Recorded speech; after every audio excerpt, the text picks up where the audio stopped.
আসসালামু আলাইকুম বন্ধুরা, তোমরা সবাই কেমন আছো? আশা করি ভালো আছো। আমিও খুব ভালো আছি। এই দেখো, আমি আজ কাটোয়া বাজারে যাবো, সেই কারণে আমি আমাদের বাড়ি থেকে বেরিয়ে গেলাম। এই যে তোমার দাদাভাই হাতে ব্যাগ নিয়ে যাচ্ছে, আমাকে বলছে ফোন নিয়েছো? আমি বলছি হ্যাঁ। দিয়ে হঠাৎ করে মানে আমরা যখন বেরোলাম তখন অটো চলে এসেছিলো, সেখানে অটোটার সময় তোমাদেরকে আমি ভিডিও করে দেখাতে পারিনি। তো দেখো, অটো ওঠার পর তোমাদেরকে আমি দেখাচ্ছি। এই দেখো তোমাদের দাদাভাইয়ের মুখ গোমড়া। হ্যাঁ, তো এই যে যাচ্ছি আমরা সারাটের উদ্দেশ্যে। তো সারা থেকে যেহেতু আমরা ট্রেন ধরবো কাটোয়া যাওয়ার জন্য, তো আমরা যেই না অটো থেকে নেমেছি, তো সেই মুহূর্তে মানে অটো থেকে নামছি আমার ট্রেন ঢুকে গেছে। তো দৌড়ে দৌড়ে গিয়ে আমরা ট্রেনটা ধরি। আর ট্রেনটার মধ্যে এতটাই ভিড়, মানে ট্রেনটা আসার কথা ছিল 10টায়, কিন্তু তার 10 মিনিট আগে চলে এসেছে। 9:47 চলে এসেছে, কেন জানি না। তো চলে এসেছে। তো এই ট্রেনটা দেখতে পাচ্ছ, এই ট্রেনটা আমরা তোমাদেরকে দেখালাম নেমে। ট্রেনটা দেখতে পেলে কতটা ভিড় ছিল। আর আমরা যেই নেমেছি দেখো কত লোক ওঠা নামা করছে। নামছে তো না, কেউ সব উঠছে কাটোয়ার দিকে, সব মানে বাজারের দিকে। তো এই ট্রেনটা আমরা ছিলাম। কত লোক দেখেছো, এই সব এই ট্রেনটা ছিল। আরও অনেক লোক সব উঠে গেছে। দিয়ে এখানে আমার বড় ননদ ফোন করেছিল, তো সে কারণে তোমার দাদাভাই কথা বলছে, পরে আমিও কথা বলে তারপর বাজারের উদ্দেশ্যে গিয়ে রওনা দিলাম। দিয়ে আমাদের এখানে দেখো কাটোয়া বাজার কতটা ভিড়, কতটা ফ্রেশ ফ্রেশ সবজি, একদম টাটকা একটা সবজি। শীতের সবজি মানেই ফ্রেশ, একদম টাটকা একটা সবজি। খুব ভালো লাগে শীতের সবজি। দিয়ে আমরা এখানে অনেক সবজি নিলাম। তো সবজি টবজি কিনে কেনাকাটা করে এবার আমরা রিটার্ন আবার স্টেশন চলে এসেছি। স্টেশন চলে এসে দেখতেই পাচ্ছ, হ্যাঁ আমাদের সালারে ভরতপুরতেও সবজি আছে, কিন্তু যেহেতু আমরা কাটোয়া যাওয়ার মেন উদ্দেশ্য হচ্ছে আমার ছোটো ননদ যে ছিল দিল্লিতে, সে এখন বাড়ি সেদিন বাড়ি এসেছিলো। সেই কারণে তার সাথে একটু দেখা করতে গেছিলাম, কারণ সে ওখান থেকে বানিয়া চলে যায়, নদিয়া বানিয়া।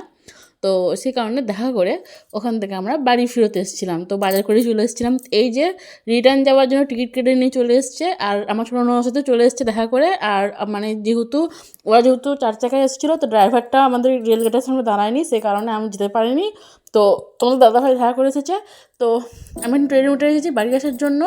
তো দেখে নাও ট্রেনটা কতটা ফাঁকা ছিল। যখন আমরা বসেছিলাম ট্রেনটা আমাদের জন্য অপেক্ষা করছিল। তো ফাইনালি ট্রেনটা চলতে লেগেছে। বাড়ি আসছিলাম, তো বাড়ি আসার সময় এত সুন্দর সুন্দর ভিউ দেখতে পেলাম। তো ওই জন্য আমি ভাবলাম কেন একটা ছোট্ট মিনি ভ্লগ করে বন্ধুদেরকে দেখানো যাক। তো আমি তোমাদেরকে জুম করে করে দেখাবো কতটা সুন্দর মানে ভিউ। তোমাদেরকে দেখালেই তোমরা বুঝতে পারবে, বিশেষ করে কাটোয়ার গঙ্গা, উফ কি সুন্দরই না লাগছে। আর এই যে এখান দিয়ে যাচ্ছি আমরা, এখন ট্রেনটা আস্তে আস্তে যাচ্ছে। তো সে কারণ লাইন চেঞ্জ করছিল, সেই কারণেতে দেখো এই যে তোমার দাদাভাই বসে রয়েছে। এই দেখো তোমার দাদাভাই বসে রয়েছে। আর এখনই আমি এটা জানতে পারলাম যে ওটা কাটোয়ার গঙ্গা না, ওটা অজয় নদী। তোমার দাদাভাই আমাকে এই মুহূর্তেই বললো এটা অজয় নদী, আমি তো এদিকে জানতাম না। তো দেখতে পাচ্ছ, হ্যাঁ এই সবে ধান শেষ হলো, ধান তোলা হয়েছে, তাই এখন সব বাড়িতে এরকম খড়ের গাদা দেখতে পাবে। তো খড়ের গাদা দেখতে আমার ভীষণ ভালো লাগে। আমাদের বাড়ির সামনে দিয়েও মানে অনেক খড়ের গাদা দেখতে পাওয়া যায়, তো খুব ভালো লাগে। তো এই দেখো মাঠেতে সব এখন সবজি লাগিয়েছে, শাক লাগিয়েছে, আর বিশেষ করে সরষে ফুল দেখতে খুব ভালো লাগে। আমি তোমাদেরকে পুরো ভিউটা তোমাদেরকে আমি অনেক জুম করে করে দেখাবো। গ্রামের সৌন্দর্য এগুলোই মানে খুব ভালো লাগে। তো এগুলো শহরের মানুষরা, আমরা শহরে যে মানুষরা আমরা ভালো করেই বুঝি। তো আমি এখন বিয়ে করে গ্রামে চলে এসেছি, তো আমার খুব ভালো লাগে গ্রামে। শহরে ভালো লাগতো, কিন্তু শহরে সেই শান্তিটা পাওয়া যায় না, যে শান্তিটা গ্রামে পাওয়া যায় এবং চোখ জুড়িয়ে যায় যেগুলো দেখে, সেগুলো শহরে নেই, সেই শান্তিটা শহরে নেই। তো আমরা যখন অজয় নদীতে যাচ্ছিলাম, তো ওই যে গঙ্গাটা বললাম, তো ওটা আমি জানতাম না ওটা কাটোয়ার গঙ্গা না, ওটা অজয় নদী, যাই হোক। তো ওরা খুব সুন্দর, আমি তোমাদেরকে একদম পুরো জুম করে করে দেখাবো। তো এই যে আমরা যাচ্ছি, এক্ষুনি আমরা অজয় নদীর ওপর দিয়ে যাব। তো তোমরা দেখতে থাকো কত সুন্দর লাগবে। ওই দেখো সর্ষে লাগানো রয়েছে, খেতে খুব ভালো লাগছে। এগুলো সব শাক লাগানো রয়েছে, পালং শাক লাগানো রয়েছে, আরও অনেক রকমের শাক, তারপরে অনেক কিছু লাগানো আছে। তো আমি তো জানি না, আমি তো গিয়ে দেখিনি। আমি ট্রেন থেকে আমি জুম করে করে তোমাদেরকে ভিডিও দেখাচ্ছি, দেখো।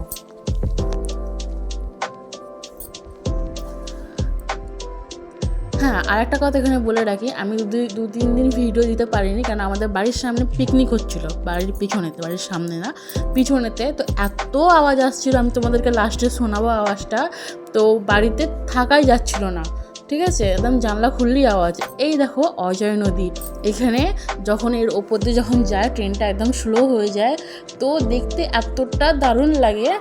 আর এখানে যে ওইদিকে যে পাড়গুলো নৌকাগুলো দাঁড় করানো রয়েছে এতটা সুন্দর লাগে, আমি তোমাদেরকে জুম করে করে দেখাবো। মানে খুব সুন্দর, ফটোশ্যুটের জন্য তো একদম পারফেক্ট লোকেশান আমার মনে হয়। এই দেখো তোমাদেরকে জুম করে দেখাচ্ছি, এই দেখো কতটা সুন্দর লাগছে না, নৌকাগুলো ওখানে বাঁধা রয়েছে।